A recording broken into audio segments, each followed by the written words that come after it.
Hello बच्चों, आप लोगों को फिर से स्वागत है आप लोगों का प्यारा सा channel Lucifer universe of physics. मैं कौशिक शाह आज आप लोगों को पढ़ाने वाले हूँ सेमीकंडक्टर इलेक्ट्रॉनिक्स पार्ट 2। तो शुरू करने से पहले मैं फिर एक बार बोल देता हूँ, जो लोग मेरा इस वीडियो को फर्स्ट टाइम देख रहे हो वो लोग प्लीज़ मेरे चैनल को सब्सक्राइब कर लीजिए और साथ में बेल आइकन भी क्लिक कर लीजिए, ठीक है। तो लास्ट लेक्चर में हम लोगों ने क्या पढ़ा था? लास्ट लेक्चर में हम लोगों ने पढ़ा था Zener diode, PN junction, diode, semiconductor, conductor, band diagram, बहुत सारा टॉपिक में हम लोग फोकस किया। तो आज का टॉपिक मेनली तुम लोगों का पकड़ लो, फुल वेव रेक्टिफायर। रेक्टिफायर क्या है, रेक्टिफायर क्या चीज़ है, full wave rectifier, half wave rectifier, फिर जेनर डायोड कैसे वोल्टेज रेगुलेशन करता है, मतलब वोल्टेज रेगुलेट करता है, एनपीएन ट्रांजिस्टर।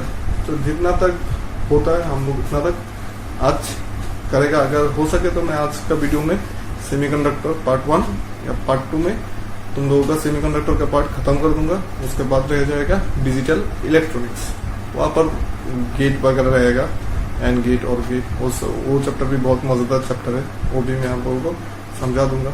तो फिलहाल आज का वीडियो चलो शुरू करते हैं सेमीकंडक्टर इलेक्ट्रॉनिक्स पार्ट 2।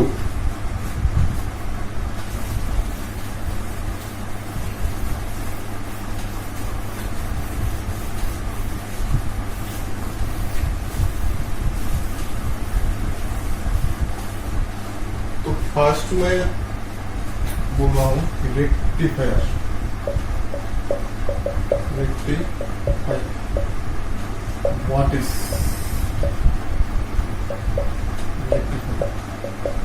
रेक्टिफायर? क्या चीज है? हम सबको पता है कि डीसी करंट क्या होता है, एसी करंट क्या होता है। तो जो device DC current AC current को डीसी करंट में कन्वर्ट करता है उसी को बोलते हैं रेक्टिफायर। मींस ऑल्टरनेटिंग करंट को डायरेक्ट करंट में कन्वर्ट करता है जो डिवाइस, वही होता है रेक्टिफायर। और उसका जो प्रोसेस है उस प्रोसेस को बोलते हैं रेक्टिफिकेशन। तो रेक्टिफिकेशन कैसे होता है वो चलो आज हम लोग देखते हैं। तो रेक्टिफिकेशन का भी 2 टाइप्स होता है रेक्टिफायर। एक तो होता है फुल वेव रेक्टिफायर और एक तो होता है हाफ वेव रेक्टिफायर। तो ये दो चीज क्या है, full wave rectifier and half wave rectifier. चलो देखते हैं। मैंने पहले भी कहा था रेक्टिफायर मतलब जो डिवाइस आपको डीसी करंट एसी करंट से डीसी करंट देगा उसको बोलते हैं rectifier. Device which convert AC current into DC current. AC current और डीसी करंट क्या है? एसी करंट मतलब आप लोगों का जो एसी करंट का ग्राफ होता है वो कैसे होता है? Simply this means sine wave या कोसाइन वेव भी हो सकता है। मतलब इसका जो पीक टू पीक वोल्टेज है हमेशा चेंज होता रहता है, मतलब उसका डायरेक्शन हमेशा चेंज होता रहता है विथ टाइम के साथ। इसका जो वोल्टेज है वो एक बार पॉजिटिव एक बार नेगेटिव, एक बार पॉजिटिव एक बार नेगेटिव, एक बार पॉजिटिव एक बार नेगेटिव, ऐसे चेंज होता रहता है। और डीसी क्या चीज है? Constant voltage. पकड़ लो टाइम वोल्टेज, तो इसका कांस्टेंट रहेगा, मतलब इसका जो वोल्टेज है वो वेरी नहीं करेगा। फिलहाल जो है हम लोगों का जो एसी करंट है वो फ्लक्चुएट करते हैं। फ्लक्चुएट मीन्स उसका वोल्टेज एक बार हाई होता है एक बार लो होता है। कैसे? जैसे कि मान लो यहाँ पर जो वोल्टेज है वो एक बार कम होकर 0 होगा, फिर माइनस में ज्यादा होगा, फिर 0 होगा, फिर प्लस में ज्यादा होगा, फिर 0 होगा। तो हम लोग जब मतलब बल्ब यूज कर रहे हो तो हम लोगों को क्यों नहीं देख रहे कि इसका वोल्टेज एक बार कम रहा है एक बार ज्यादा हो रहा है, एक बार कमती हो रहा है एक बार ज्यादा हो रहा है, वो हम लोग को क्यों नहीं दिख रहे? क्योंकि यहाँ पर जो टाइम इंटरवल है वो बहुत छोटा है। मतलब हम लोगों का आंख में पकड़ने के लिए 1/10 सेकंड जैसा टाइम चाहिए होता है। हम लोगों को दो ऑब्जेक्ट अगर हम लोगों से सामने से गुजरता है तो उनको भेरी करने के लिए 1/10 सेकंड जैसा टाइम चाहिए होता है। लेकिन ये तो भेरी होने का जो टाइम है ये बहुत कम, मिली सेकंड से भी कम है, तो इसलिए हम लोग आंख में भेरी नहीं करते। तो इसके लिए मैं आप लोगों को एक एग्जांपल दे सकता हूँ। जैसे कि मान लो तो जनरेटर होता है ना, आप लोगों को तो पता ही होगा जनरेटर क्या चीज़ है। तो अगर कभी शॉपिंग कॉम्प्लेक्स में या घर में या और कोई मतलब कहीं पर जनरेटर का इस्तेमाल करता है, वहां पर जाके आप देख लीजिएगा जब जनरेटर ऑन करता है तो अगर जनरेटर यूज करके आप कोई बल्ब यूज करते हो तो क्या होगा, बल्ब का जो लाइट है वो फ्लक्चुएट कर रहे हैं, मतलब एक बार बढ़ रहा है एक बार कम रहे हैं, क्योंकि वहां पर भी एसी होता है लेकिन उसका जो टाइम इंटरवल है वो थोड़ा ज्यादा होता है, जो हमारे आंखों में मतलब पहुंचती है कि इसका जो वोल्टेज है वो कम रहा है, घट रहा है, फिर बढ़ रहा है। लेकिन जो हम लोग का मेन लाइन है इसका तो वोल्टेज बहुत ज्यादा है, तो बहुत ज्यादा होने से मतलब हम लोगों के आंख में इतना नहीं फ्लक्चुएट कर पाता। समझ में आई बात? मतलब वो वोल्टेज तो फ्लक्चुएट करते हैं लेकिन हम लोग का जो आंख है वो फ्लक्चुएट को कैप्चर नहीं कर पाता। ठीक है, तो देखते हैं चलो इस करंट में कैसे कन्वर्ट करते हैं। तो फुल वेव रेक्टिफायर में जाने से पहले हाफ वाला मैं समझा देता हूँ। तो हाफ वेव रेक्टिफायर हम लोग कैसे बनाते हैं, सिंपल एक सर्किट है, ज्यादा कुछ नहीं, ज्यादा मुश्किल वाला बात ही नहीं है। तो this topic is very very important for both half wave rectifier and also for entrance. Half wave rectifier का सर्किट कैसा होता है, मान लो यहाँ पर वोल्टेज है, यहाँ पर हो गया हम लोग का ट्रांसफॉर्मर, यहाँ पर हम लोग क्या कर रहे हैं, एक डायोड यूज कर रहे हैं।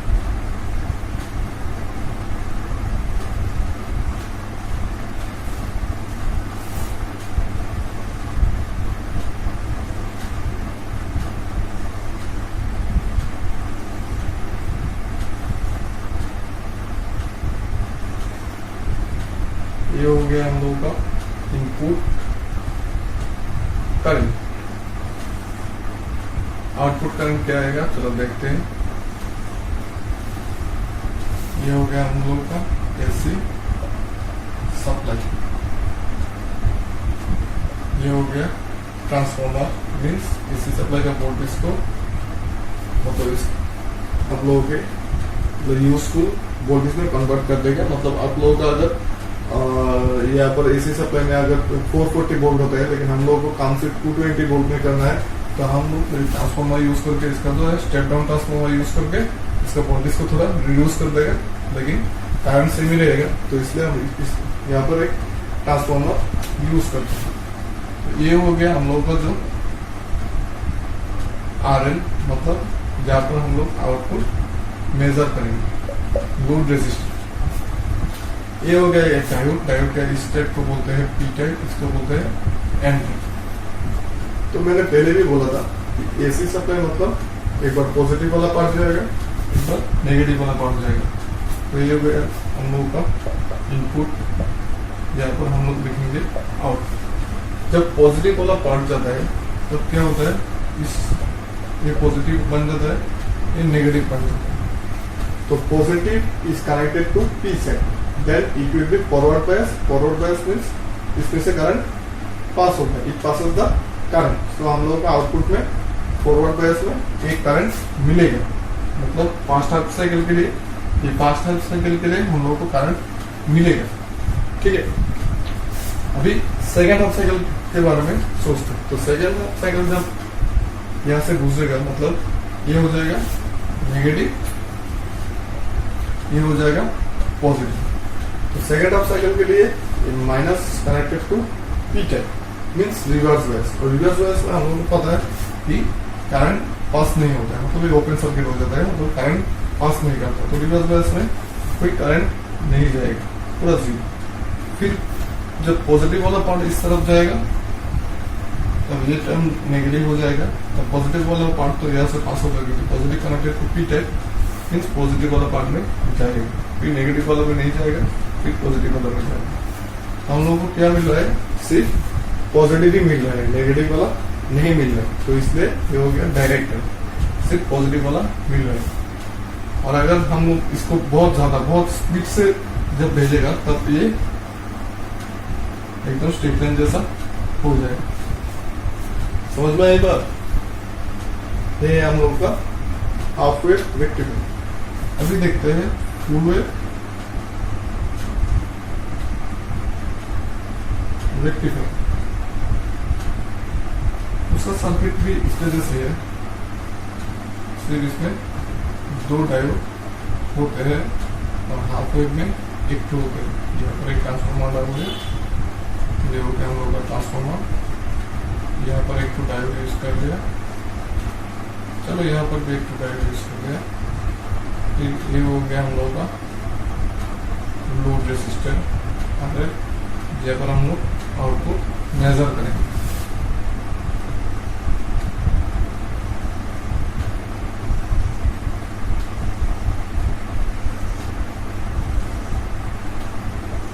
ये हो गया हम लोग का इनपुट, यहाँ पर आउटपुट मेजर करना। आउटपुट यहाँ पर मेजर करना है, हम लोग को देखना है कि यहाँ पर कितना आउटपुट पहुंचता है। ये हो गया हम लोग का एसी सप्लाई, इनपुट सप्लाई। ये हो गया D1, ये हो गया D2। अब देखो जब पॉजिटिव ऑब्स्टेकल वाला पार्ट जाएगा तो ये पॉजिटिव हो जाएगा, ये नेगेटिव हो जाएगा। तो पॉजिटिव के लिए ये वाला डायोड आ जाएगा फॉरवर्ड बायस में, और नेगेटिव के लिए ये वाला डायोड आ जाएगा रिवर्स बायस में। तो नेगेटिव वाला पार्ट तो नहीं जाएगा, पॉजिटिव वाला पार्ट जाएगा। पॉजिटिव वाला पार्ट जाने से हम लोगों को मिलेगा क्या, पॉजिटिव वाला पार्ट। फिर जब नेगेटिव ऑब्स्टेकल के लिए, जब नेगेटिव ऑब्स्टेकल इस तरफ से गुजरेगा तो ये बन जाएगा पॉजिटिव। तो इसको तो रिवर्स बायस मिल जाएगा, लेकिन ये पॉजिटिव कनेक्टेड होगा डायोड के पी साइड से, तो ये वाला पार्ट आ जाएगा फॉरवर्ड बायस में। अब फॉरवर्ड बायस में करंट मिलेगा, मतलब नेगेटिव और पॉजिटिव दोनों पार्ट के लिए करंट हम लोग को मिलेगा। तो ये हो गया फुल वेव, मतलब ये पूरा वेव को फॉरवर्ड में कन्वर्ट कर रहा है, मतलब डीसी में कन्वर्ट कर रहा है, लेकिन ये सिर्फ हाफ पार्ट को डीसी में कन्वर्ट कर रहा है, इसलिए इसको बोलते हैं half wave rectifier.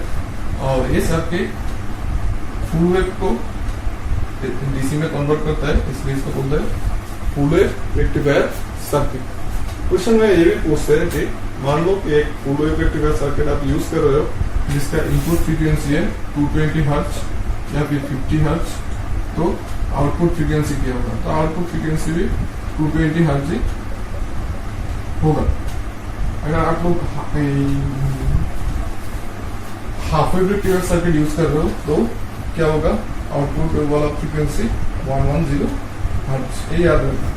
Full wave use करने से आप लोगों का जो इनपुट फ्रीक्वेंसी और आउटपुट फ्रीक्वेंसी है वो सेम रहेगा, और हाफ वेव यूज करने से आपका जो आउटपुट का फ्रीक्वेंसी है वो इनपुट से हाफ हो जाएगा।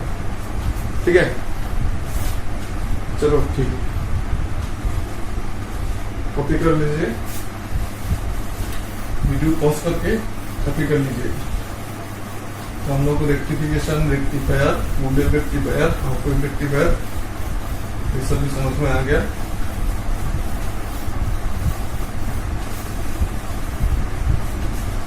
अभी क्या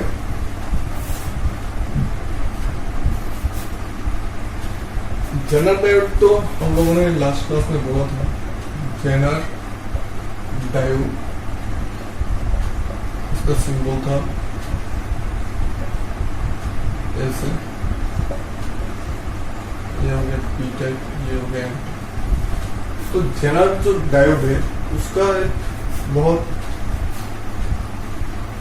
मतलब महत्वपूर्ण यूजेस, उसका एक मेन यूज है, मेन यूज ये एंट्रेंस में पूछते हैं, बहुत इंपॉर्टेंट सा क्वेश्चन है। मेन यूज है इसका वोल्टेज रेगुलेशन।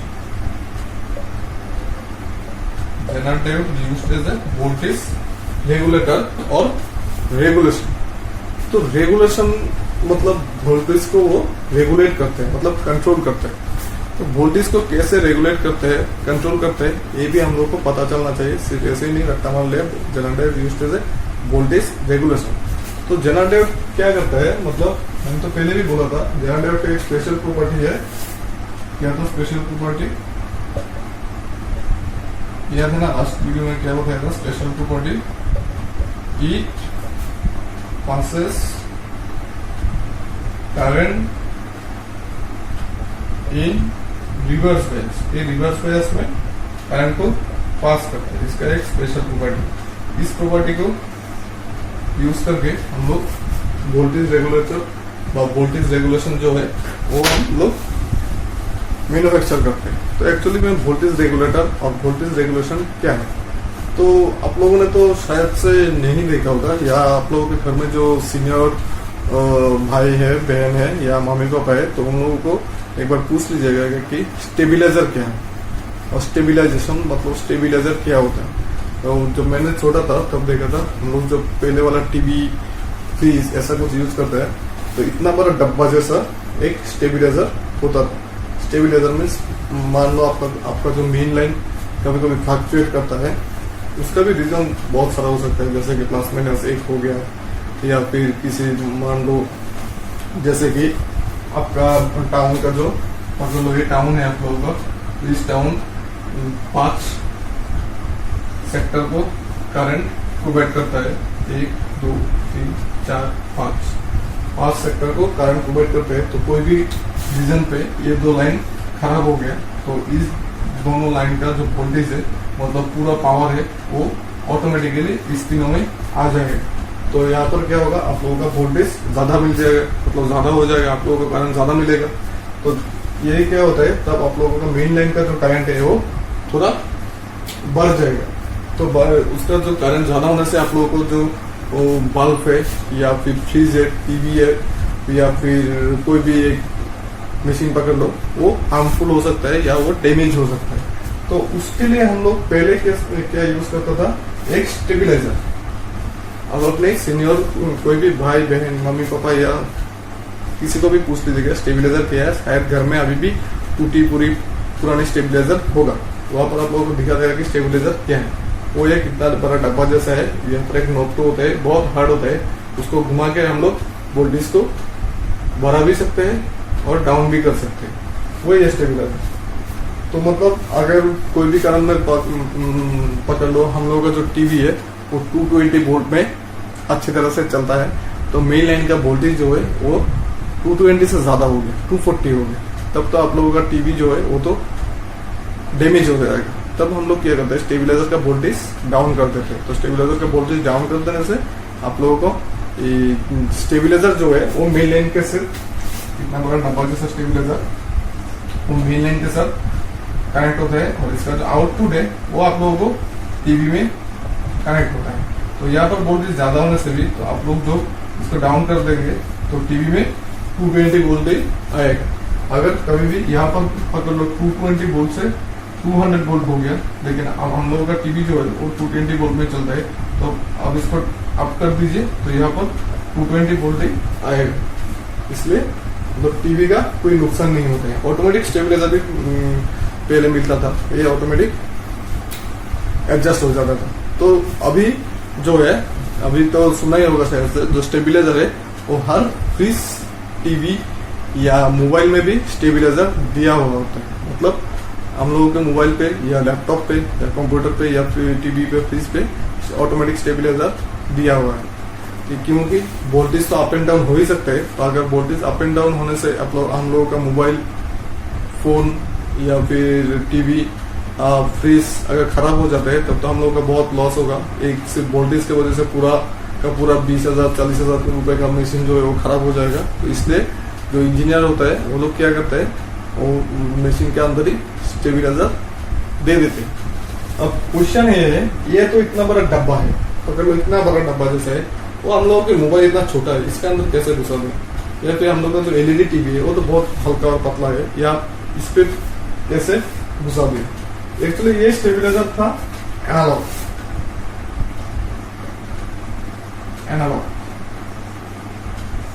और हम लोगों का जो मोबाइल के अंदर है वो है डिजिटल।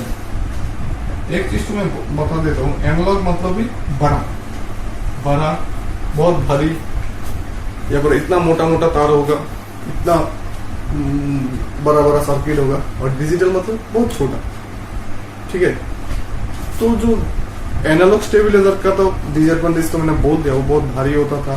फिर हम लोगों को टीवी या फ्रिज में तो हम इसको नहीं घुसा सकते थे, लेकिन अभी जो है हम लोग ये बड़ा वाला डब्बा यूज नहीं करके सिर्फ ये जेनरेटर यूज करके हम वोल्टेज को रेगुलेट कर सकते हैं। मतलब वोल्टेज ज्यादा होने से भी कोई नुकसान नहीं होगा, कम होने से भी हम लोगों का कोई नुकसान नहीं होगा। तो वो कैसे वोल्टेज रेगुलेट करते हैं वो हमको आज देखना है, समझना है। ये बोर्ड के लिए बहुत इंपॉर्टेंट क्वेश्चन है। सीबीएसई मांग लो या स्टेट बोर्ड मांग लो, और नीट और जेईई मेंस के लिए बहुत इंपॉर्टेंट एमसीक्यू भी है। चलो तब देखते हैं इसका इसका जनरेटर कैसे वोल्टेज को रेगुलेट करते हैं। बहुत मजेदार चीज है ये, बहुत मजा आएगा। मान लो हम लोगों को यहाँ पर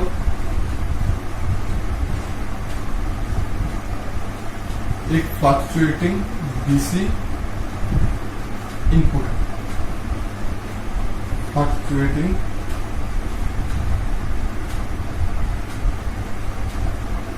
डीसी इनपुट,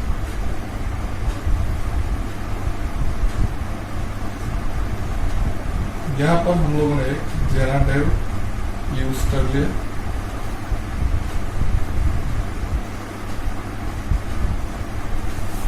यहाँ पर जो है हम लोगों का मोबाइल या टीवी या फ्रिज, टीवी, मोबाइल या फ्रिज, कोई भी मशीन पकड़ लो जिसको हम कनेक्ट कर देंगे।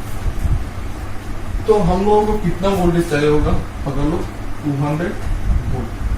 इसका ज्यादा होने से एक नुकसान में पड़ जाएगा। ठीक है, तो हम लोगों का जो वोल्टेज है ये मान लो कि 150 से 250 तक वेरी कर रहा है। मतलब एक बार बढ़ रहा है, एक बार कम हो रहा है। तो क्या होगा, ये हो गया हम लोगों का एन टाइप, ये हो गया पी टाइप, ये हो गया पॉजिटिव, ये हो गया नेगेटिव। जो positive is connected to positive, connected to N type, it is reverse बायस।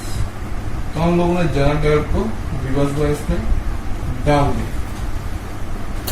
अभी दोनों यहां से 150 वोल्ट पास हो रहा है, तब क्या होगा, ये तो रिवर्स बायस में है, इसमें से करंट तो पास नहीं करेगा, क्योंकि 150 इसका ब्रेकडाउन ले लेते हैं हम 200 वोल्ट में।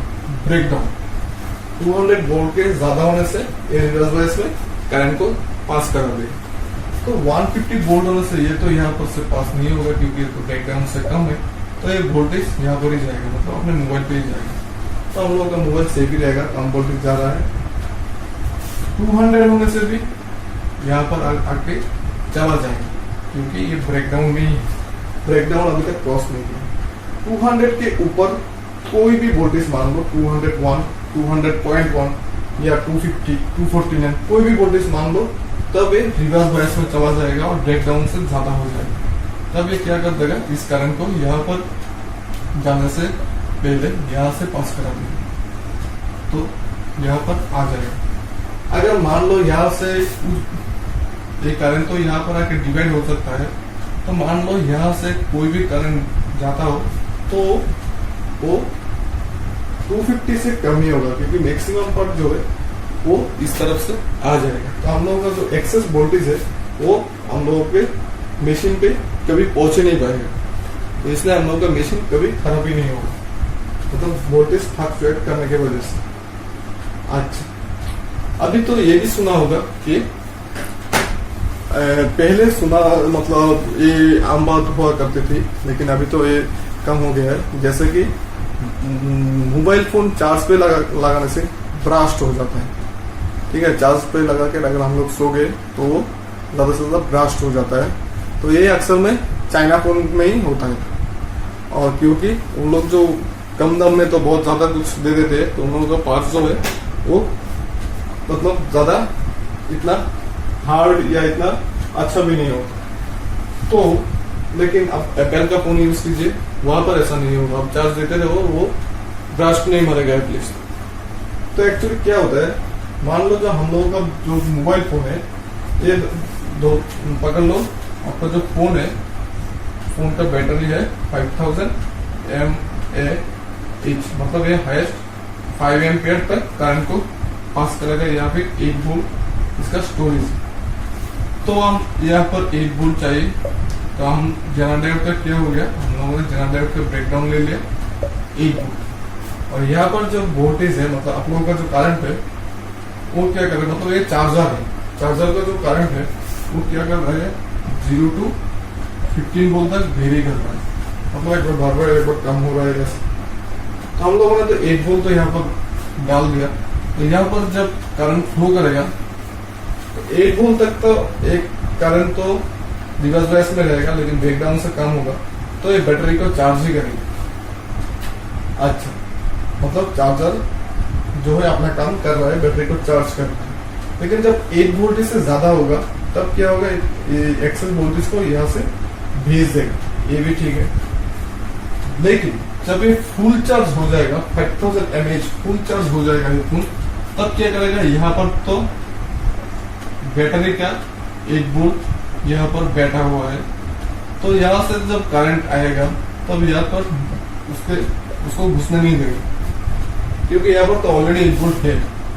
तो क्या करेगा, ये करंट घूम के यहाँ से आके, मतलब ये करंट और ये करंट मिलके तब क्या होगा, 1 वोल्ट से ज्यादा हो जाएगा और इसका ब्रेकडाउन क्रॉस करके वापस आ जाएगा। तो excess current battery full charge होने के बाद आपके मोबाइल पे पहुंच नहीं पाएगा, मतलब आपका मोबाइल खराब नहीं होगा। ठीक है, तो इसके लिए मतलब जनरेटर भी थोड़े कॉस्ट वाले लेने होंगे। अगर आप थोड़ा लो प्राइस का जनरेटर लोगे तो इतना अच्छा वाला काम तो नहीं करेगा, इसके लिए जनरेटर मोबाइल पूरा सर्किट ही ब्लास्ट मार देगा, इसलिए ब्लास्ट मार देता है फोन। लेकिन एप्पल जो है, उन लोगों का फोन तो एक फोन जाता है 1 लाख 2 लाख रुपए, तो इन लोगों को मतलब ये उन लोग जो सर्किट यूज करता है वो अच्छा वाला सर्किट यूज करता है, इसलिए हम लोग को सेफ्टी भी रहता है। हम लोगों ने आज ये भी पढ़ लिया जनरेटर क्या काम करता है, जनरेटर कैसे वोल्टेज रेगुलेट करता है,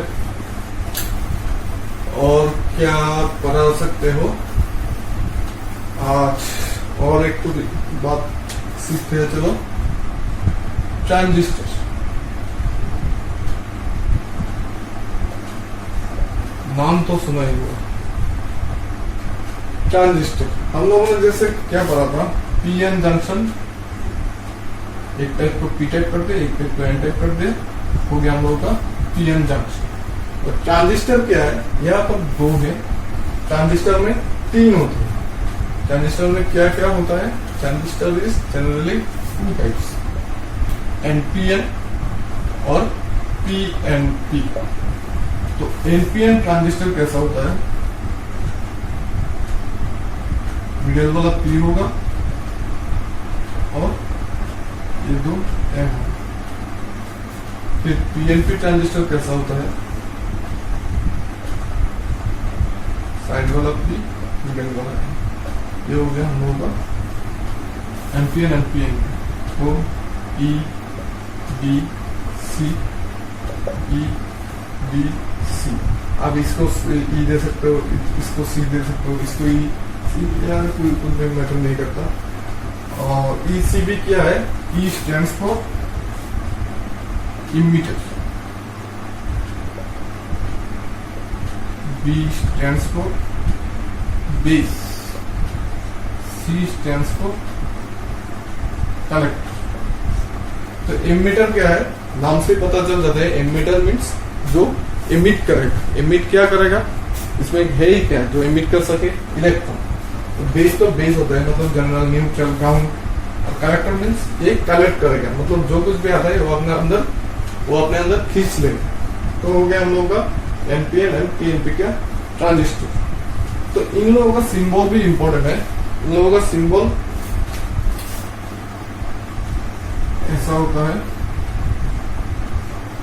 दोनों का सिंबल एक जैसा ही है, सिर्फ एक एरो का डिफरेंस।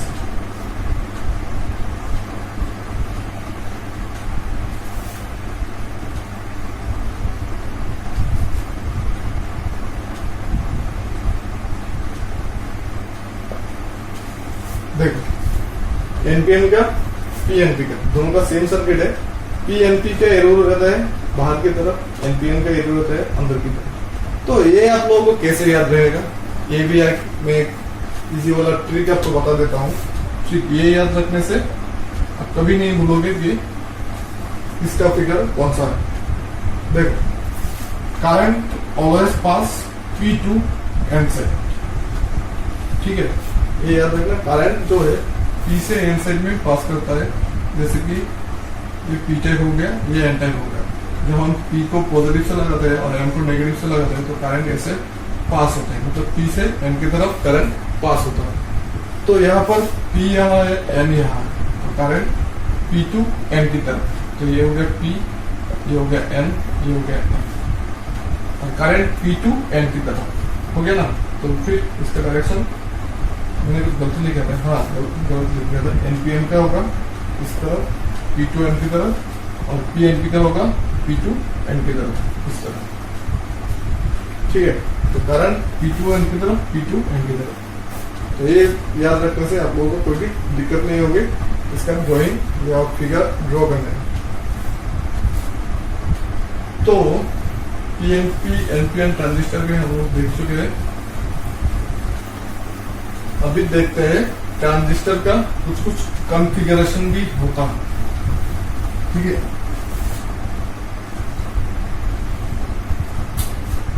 ट्रांजिस्टर का कुछ कुछ कॉन्फ़िगरेशन भी होते हैं, मतलब transistor as CE configuration,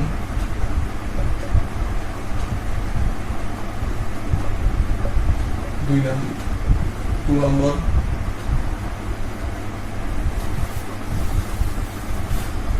CB configuration, third number C configuration.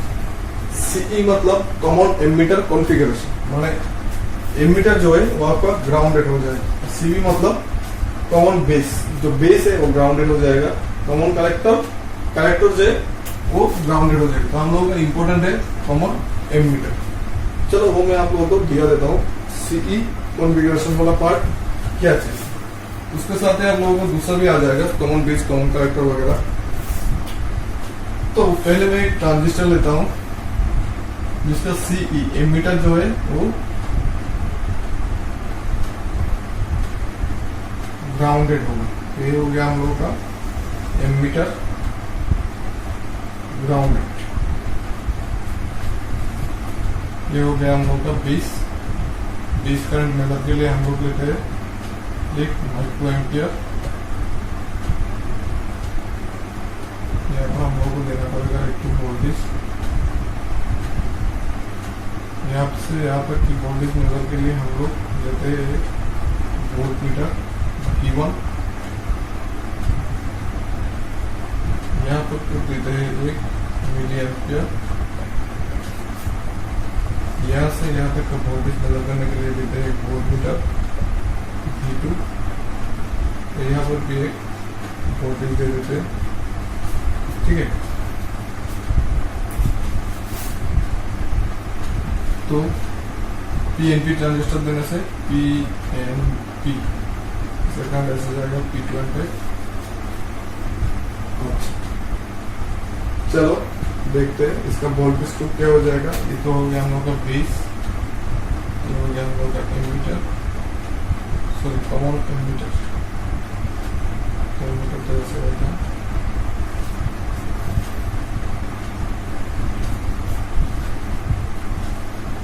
Common ammeter होने से हम लोगों का जो है वो होगा एनपीएन ट्रांजिस्टर। इसको एन पकड़ लो, इसको पी पकड़ लो, इसको एन पकड़ लो, तो ये हो जाएगा हम लोग का कलेक्टर।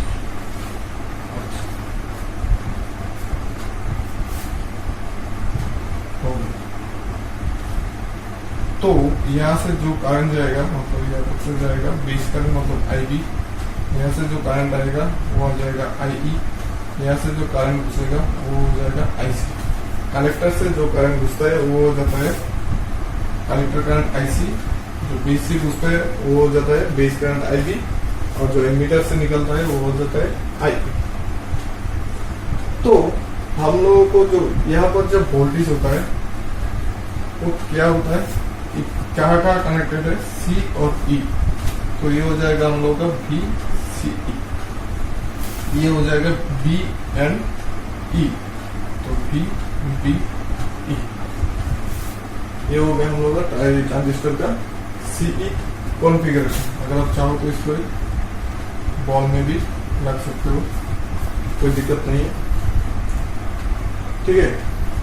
तो इसका जो है इनपुट एंड आउटपुट कैरेक्टरिस्टिक, जो है इनपुट वाला पार्ट कौन सा है, मान लो इसका मिडिल में से अगर मैं खींचूं एक लाइन, तो ये वाला पार्ट आ जाएगा हम लोग का इनपुट में, ये वाला पार्ट तो चला जाएगा हम लोग का आउटपुट में, ठीक है। ये वाला पार्ट आ जाएगा इनपुट में, मतलब पूरा ये पार्ट आ जाएगा इनपुट में, पूरा ये पार्ट चला जाएगा आउटपुट में।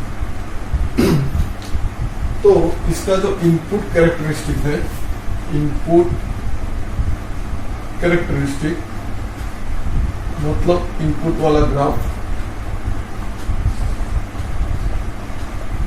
तो कैसा होगा, मान लो इनपुट वाला पार्ट ग्राफ ड्रॉ करने के लिए हम लोगों को ये जो है ये कांस्टेंट रखती है। मान लो कोई भी एक वोल्टेज डाल दो इसमें, 10 वोल्टेज या 20 वोल्टेज, मतलब इसको आउट वाला पार्ट को एक टिक रखने से, एक टिक रखने के लिए इसको कोई भी वोल्टेज में डाल दो। मान लो इनपुट कैरेक्टरिस्टिक में वी जो है हम लोगों ने 10 वोल्टेज देके छोड़ दिया। अभी क्या करना है हम लोगों को, इसको वेरी करना है, बी बी ई को वेरी करना है। बी बी को वेरी करके हम लोगों को आई बी के ऊपर ग्राफ बनाना है। मतलब आप क्या करेंगे, B B E and I B B E 10 होने से आई बी कितना होता है, 20 होने से आई बी कितना होता है, 30 होने से आई बी कितना है, 40 में कितना, 50 में कितना, ये सब रीडिंग आपको नोट करना है। तो ये सब रीडिंग आप लोगों को जब नोट करेंगे और यहाँ पर जब हम लोग ग्राफ बनाएंगे आई बी और बीई में, बीई में, तो इसका जो ग्राफ है वो ऐसा है, ठीक है। अगर हम लोगों ने बीई को चेंज करके 20 दिया तब ऐसा है, अगर 30 दिया तब ऐसा है। समझ में आई बात? लेकिन ग्राफ का जो स्टाइल है वो ऐसा ही रहेगा, लेकिन 20, 30, 40 ऐसा देने से इसका जो यहाँ से डिस्टेंस है वो थोड़ा घटने लगेगा। तो ये हो गया हम लोगों का इनपुट कैरेक्टरिस्टिक। और आउटपुट कैरेक्टरिस्टिक क्या होगा, आउटपुट कैरेक्टरिस्टिक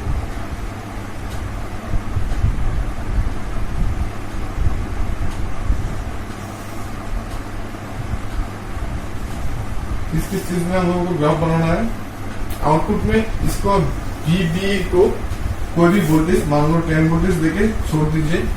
अभी बीसी को वेरी करना है और इसको मेजर करना है, आईसी को मेजर करना है। तो अगर हम लोग आईसी और बीसीई में ग्राफ ड्रॉ करते हैं तो ऐसा वाला ग्राफ होता है। मतलब इसको वेरी करके इसका रीडिंग लेके जो हम लोग जब ग्राफ पेपर में डालेगा तब इसके जैसा मिलेगा, ठीक है।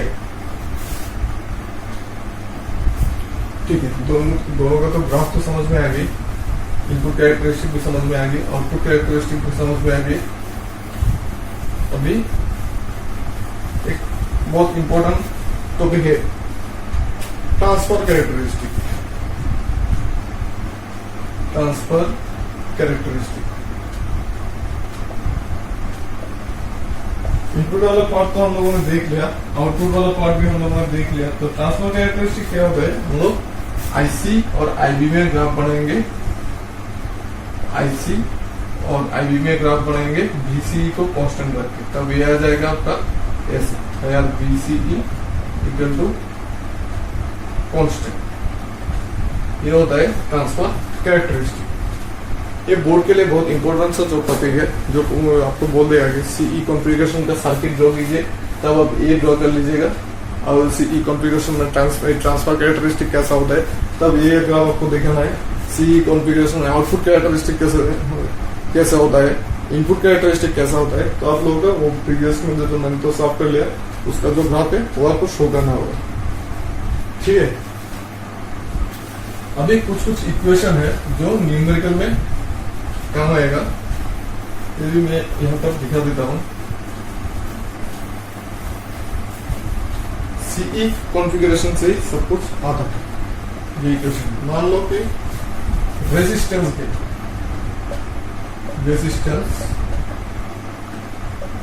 गेन इक्वल सीई कॉन्फ़िगरेशन का, तो रेजिस्टेंस गेन यानी कि गेन का मतलब तो पता है, आउटपुट बाय इनपुट। गेन और एफिशिएंसी ऑलमोस्ट सिमिलर। एफिशिएंसी मतलब भी आउटपुट बाय इनपुट, गेन मतलब भी आउटपुट बाय इनपुट। मतलब आप इनपुट में कितना डाले हो और आउटपुट में कितना ज्यादा मिल जाए, वही होता है हम लोगों का गेन। तो गेन, रेजिस्टेंस गेन मतलब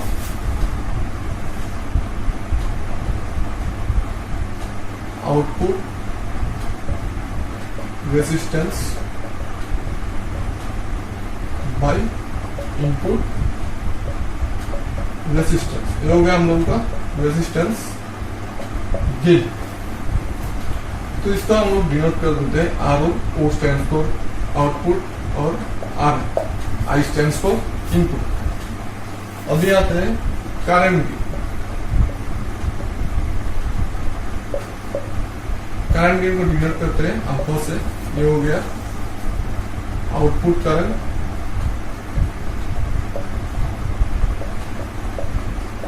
और इनपुट करंट।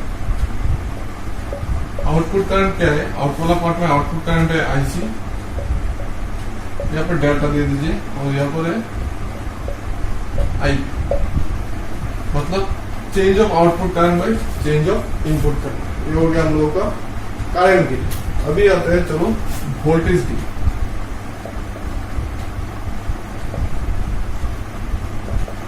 वोल्टेज गेन तो ए बी से डिनोट करते हैं, current gain alpha, voltage gain beta, अरे A B.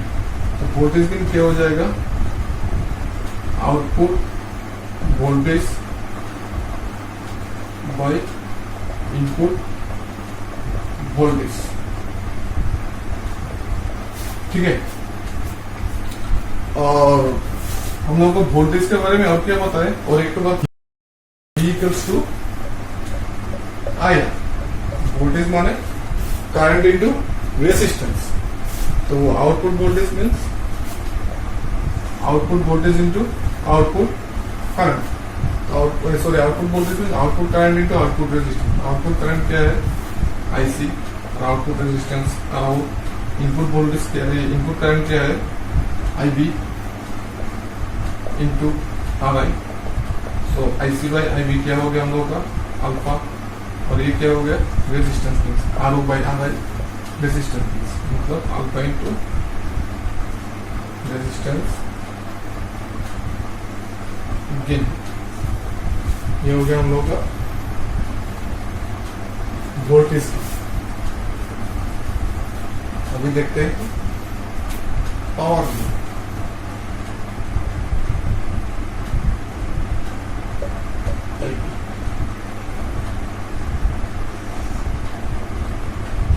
Output power by input power, और पावर क्या था P equal to I square R. तो आई स्क्वायर यानी कि output power means output current square, मतलब I C square into R I B square into R. I C by I B हो गया हम लोग को बीटा स्क्वायर इंटू आर। देखो ये हो गया हम लोगों का सीई कॉन्फ़िगरेशन कंप्लीट। ठीक है, तो थोड़ा नोट कर लीजिए, बहुत इंपॉर्टेंट सा टॉपिक है।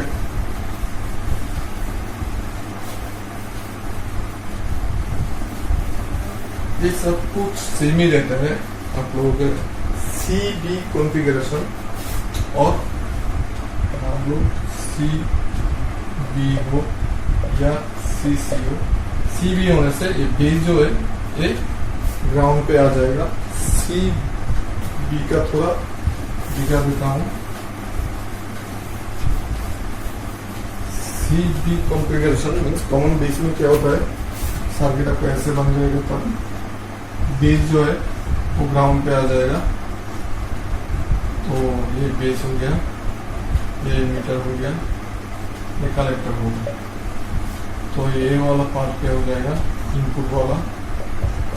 यहाँ पर जो कनेक्टर सब कुछ कनेक्ट रहेगा, यहाँ पर जो कनेक्टर सब कुछ कनेक्ट रहेगा। तो यहाँ पर में जो हम लोगों को करंट गेन आता है, इसको हम डिनोट करते हैं अल्फा से। अल्फा, तो अल्फा क्या होगा, output current by input current means del IC by del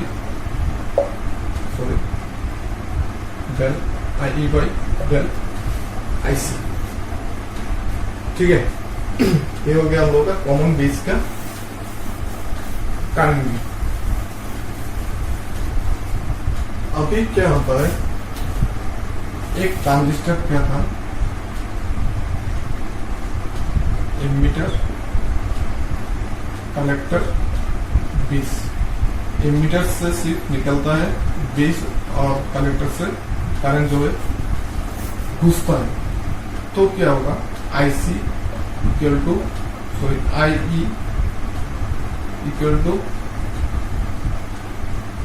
IE equal to IB plus IC,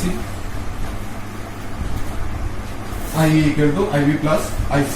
तो IC क्या होगा, IC हो जाएगा IE माइनस IB। तो यहाँ पर अगर हम लोग लिखते हैं डेल डेल को अभी हटा देते हैं हम लोग, कोई प्रॉब्लम नहीं है, डाल देने से भी प्रॉब्लम नहीं है। IE IC के जगह पर लिख सकते हैं IE माइनस IB। तो दोनों का हम अभी IE से डिवाइड करते हैं। तो IE by IE, IE by IE minus IB by IE। ये तो 1 हो जाएगा, ये भी 1 हो जाएगा, माइनस हम लोगों का जो बीटा था वो क्या था, IE बाई IB। तो ये हो गया 1 बाई बीटा। इसको सिंप्लीफाई करने से क्या आएगा, बीटा बीटा माइनस, मतलब बच जाएगा beta beta minus. So alpha equal to beta beta minus. ये हो गया हम लोगों का अल्फा बीटा में रिलेशन। ये भी एक बहुत इंपॉर्टेंट सा क्वेश्चन है, relation between alpha and beta. Numerical में अल्फा का बीटा, अल्फा का वैल्यू दिया हुआ रहेगा, पूछ लेगा कि बीटा का वैल्यू कितना है। अगर आपको रिलेशन नहीं पता है तब तो आपका मार्क पूरी तरह से गे हो जाना हमने।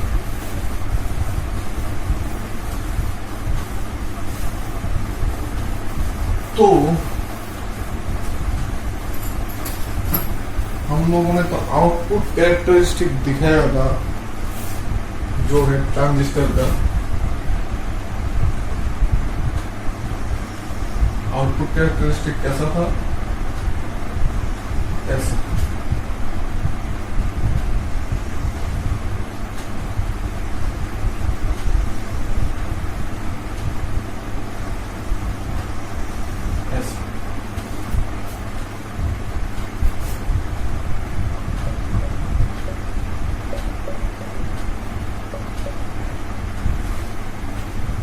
अभी मान लो जो इसको बोलते हैं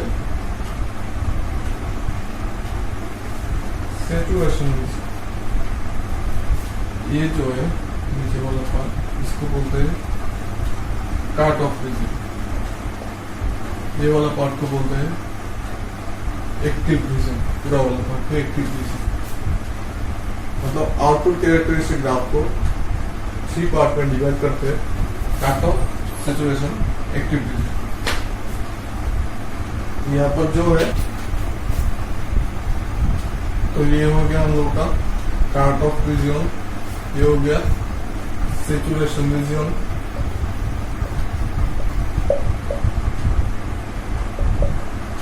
ये हो गया हम लोग का एक्टिव रीजन।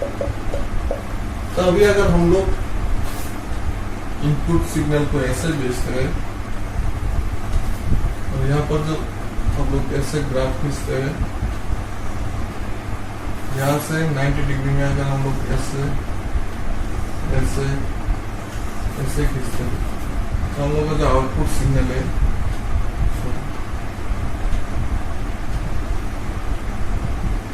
हम लोगों को ऐसा मिलेगा।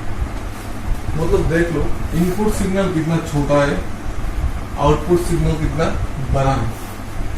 इसलिए हम लोगों का जो सीई एम्पलीफायर और सीई कॉन्फ़िगरेशन और सीबी कॉन्फ़िगरेशन होता है वो हम लोग क्या करते हैं, उन लोगों को एम्पलीफायर के लिए भी यूज करते हैं। अभी एक तो बात आएगा कि सर एम्पलीफायर क्या है।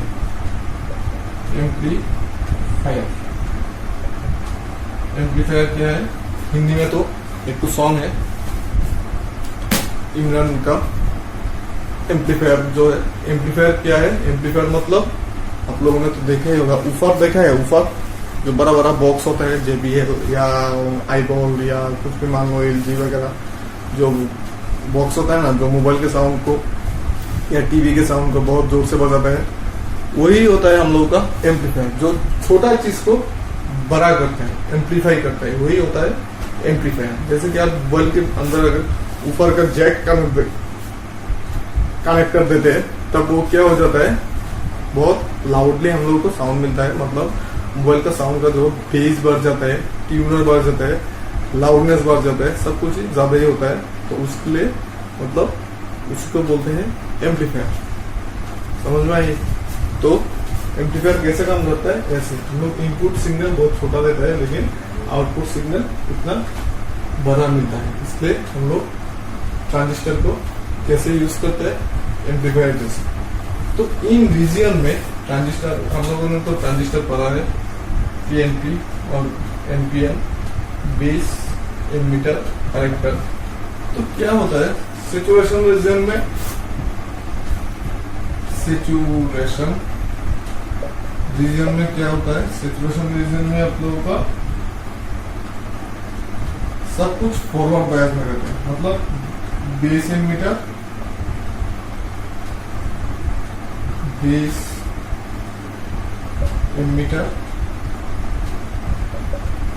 And emitter collector, both in forward bias। ठीक है, और एक्टिव रीजन में क्या होता है,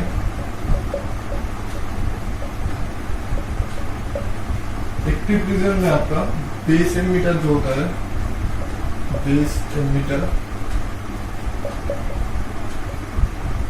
आ जाता है आप लोगों का फॉरवर्ड बायस, और एमीटर कलेक्टर आप लोगों का आ जाता है रिवर्स बायस। ये हो गया हम लोगों का एक्टिव रीजन वाला बात। अभी क्या बाकी है, सैचुरेशन, एक्टिव और काट ऑफ रीजन। मतलब ये वाला पार्ट में एमीटर, बेस और कलेक्टर, एमीटर दोनों आ जाता है आप लोगों का रिवर्स बायस।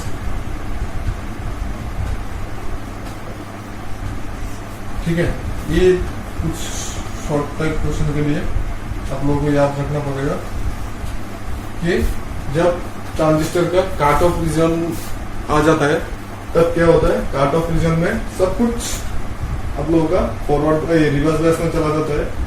एक्टिव रीजन में क्या होता है, बेस एमीटर आ जाता है आप लोगों का फॉरवर्ड बायस में, एमीटर कलेक्टर आ जाता है रिवर्स बायस में। सैचुरेशन में सब दोनों का आ जाता है फॉरवर्ड बायस में। तो ये हो गया आप लोगों का transfer characteristic, then input characteristic, then output characteristic, then amplifier. तो ऑलमोस्ट सेमीकंडक्टर इलेक्ट्रॉनिक्स आज खत्म हो चुका है। कल डिजिटल पर आएंगे। डिजिटल शायद 2 या 3 लेक्चर जैसा रहेगा। उसके बाद न्यूमेरिकल या कुछ गेट के वगैरह वगैरह सॉल्व करा के यूनिट लाइन खत्म कर देंगे।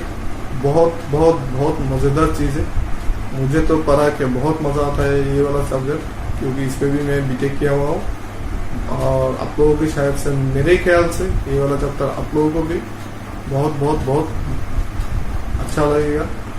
और कमेंट बॉक्स में ज़रूर बताइएगा कि ये वाला चैप्टर कैसा लगा है। और अगर कोई भी कंप्लेन हो, कोई भी दिक्कत हो, कोई भी परेशानी हो ये वाला चैप्टर समझने में, कमेंट बॉक्स में ज़रूर बताइए, या फिर फ़ोन नंबर में व्हाट्सअप कीजिए, या फिर फेसबुक में बोल दीजिए, ट्विटर में ट्वीट कीजिए। ठीक है, तो आज के लिए इतना ही काफ़ी है। मिलते हैं फिर परसों, तब तक के लिए टाटा।